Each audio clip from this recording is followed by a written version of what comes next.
Bonjour,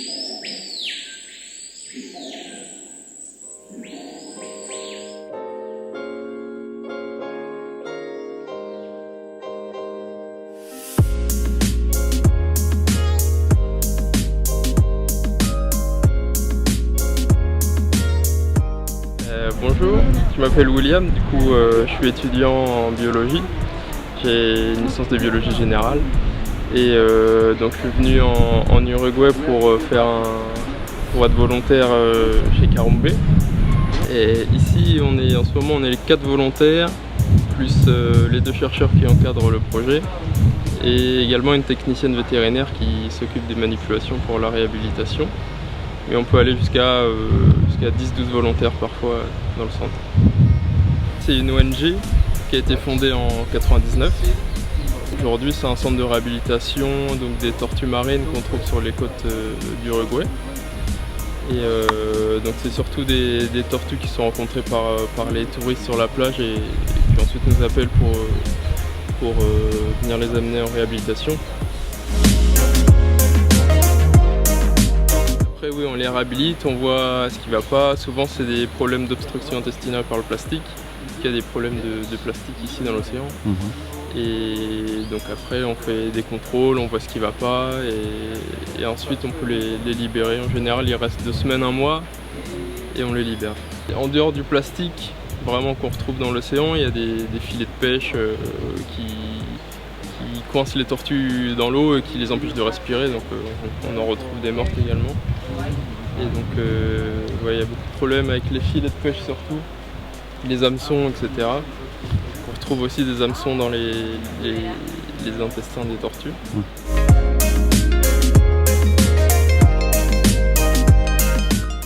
Donc ici on a des tortues vertes, Kelionamidas, qui sont des espèces en danger. Et donc ici c'est surtout des juvéniles. Sur les côtes uruguayennes c'est une zone d'alimentation de tortues juvéniles, donc entre 5 et 10 ans en général. Mais c'est des tortues qui peuvent avoir jusqu'à 80 à 100 ans et atteindre une taille d'une carapace d'1,50 m environ. Là c'est des tortues surtout qui sont rencontrées sur la plage par les touristes ou les gens qui habitent ici.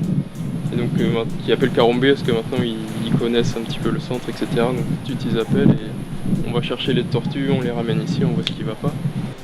En général on a des obstructions intestinales. Dû au plastique qui les ingère, par exemple comme il y a un peu de tout, des bouchons de plastique, beaucoup de sacs, parce qu'elles les confondent avec des méduses, et donc elles les mangent, on les retrouve dans les intestins, et donc on les a ici, on les soigne, on a des vétérinaires, des techniciens qui savent quoi faire, et on leur donne des algues qu'on va chercher nous-mêmes à la plage. On va dans les zones justement où elles se nourrissent. C'est là aussi où on fait les captures, c'est vraiment les zones où il y a beaucoup d'algues. On les ramène ici pour les nourrir tous les jours. Et on regarde si elles mangent, si elles mangent pas. Les bassins, on les change tous les jours. En fait c'est de l'eau et du sel. On reproduit un petit peu l'environnement marin, donc la bonne concentration, etc. pour qu'elles soient bien.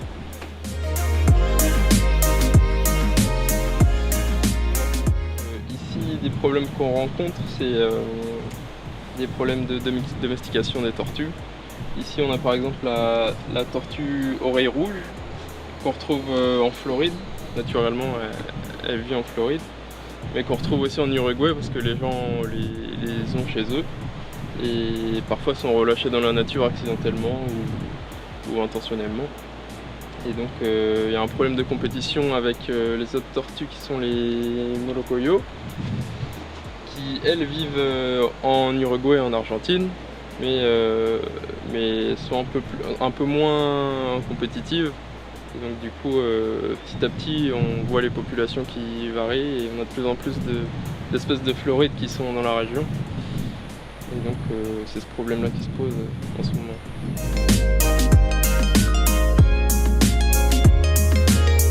Et quand on a assez de volontaires, on organise des captures. Donc au niveau d'une zone qui s'appelle Pesquero, c'est pas très loin d'ici. Et donc avec les 2 chercheurs qui nous accompagnent, on fait une capture avec un filet. les captures dynamiques qui permettent d'attraper les tortues et on voit ensuite si elles ont déjà été marquées. Et donc ici on a les anneaux qui permettent d'identifier les tortues. Il y en a une sur chaque nageoire. Et donc il y a un code, pour chaque tortue il y a un code spécial qui permet d'avoir toutes les caractéristiques à la base de données de la tortue qu'on trouve.